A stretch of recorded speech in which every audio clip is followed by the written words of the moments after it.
அதிகாரம் 42.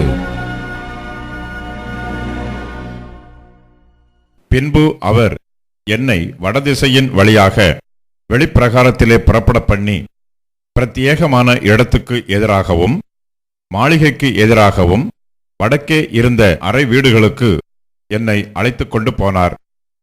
100 முழ நீளத்துக்கு முன்னே வடக்கு வாசல் இருந்தது. அவ்விடத்து அகலம் 50 முழம்.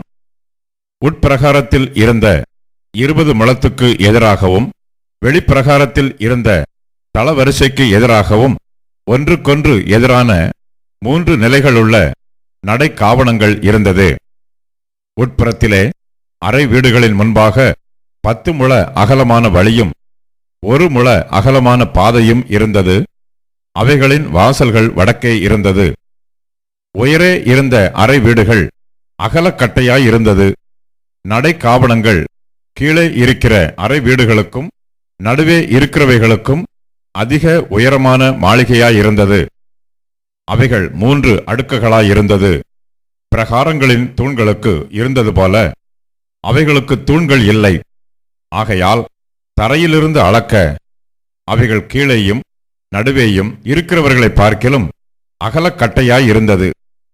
புறம்பே அறை வீடுகளுக்கு எதிரே வெளிப்பிரகார திசையில் அறை வீடுகளுக்கு முன்பாக இருந்த மதிலின் நீளம் 50 முழம்.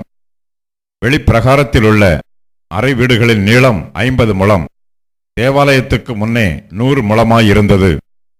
கிழக்கே வெளிப்பிரகாரத்திலிருந்து அந்த அறை வீடுகளுக்குள் பிரவேசிக்கிற நடை அவைகளின் கீழே இருந்தது.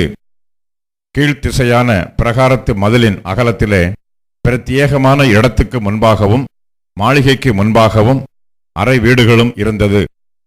அவைகளுக்கு முன்னான வழியிலே அந்த அறை வீடுகள் நீளத்திலும் அகலத்திலும் எல்லா வாசற்படிகளிலும் திட்டங்களிலும் வாசல் நடைகளிலும் வட திசையான அறை வீடுகளின் சாயலா இருந்தது.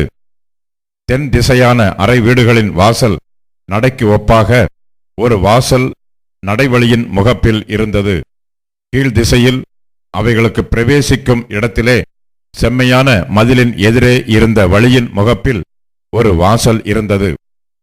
அவர் என்னை நோக்கி, பிரத்யேகமான இடத்துக்கு முன்னிருக்கிற வடபுறமான அறை வீடுகளும் தென்புறமான அறை வீடுகளும் பரிசுத்த அறை வீடுகளாயிருக்கிறது.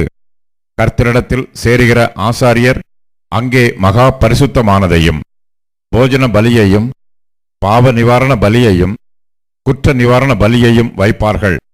அந்த ஸ்தலம் பரிசுத்தமாயிருக்கிறது. ஆசாரியர் உட்பிரவேசிக்கும் போது அவர்கள் பரிசுத்த ஸ்தலத்திலிருந்து வெளிப்பிரகாரத்துக்கு வராததற்கு முன்னே அங்கே தாங்கள் ஆராதனை செய்து உடுத்தியிருந்த வஸ்திரங்களை கழற்றி வைப்பார்கள். அவ்வஸ்திரங்கள் பரிசுத்தமானவைகள். வேறே வஸ்திரங்களை உடுத்திக்கொண்டு ஜனத்தின் பிரகாரத்திலே போவார்கள் என்றார்.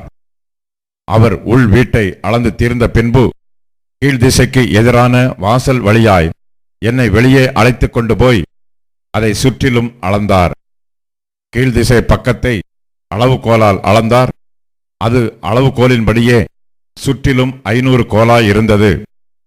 வடதிசை பக்கத்தை அளவுகோலால் சுற்றிலும் 500 கோலாய் அளந்தார். தென் திசை பக்கத்தை அளவுகோலால் 500 கோலாய் அளந்தார். மேற்றிசை பக்கத்துக்கு திரும்பி அதை அளவுகோலால் 500 கோலாய் அளந்தார். 4 பக்கங்களிலும் அதை அளந்தார். பரிசுத்தமானதற்கும் பரிசுத்தம் இல்லாததற்கும் வித்தியாசம் பண்ணும்படிக்கு அதற்கு 500 கோல் நீளமும் 500 கோல் அகலமுமான மதில் சுற்றிலும் இருந்தது.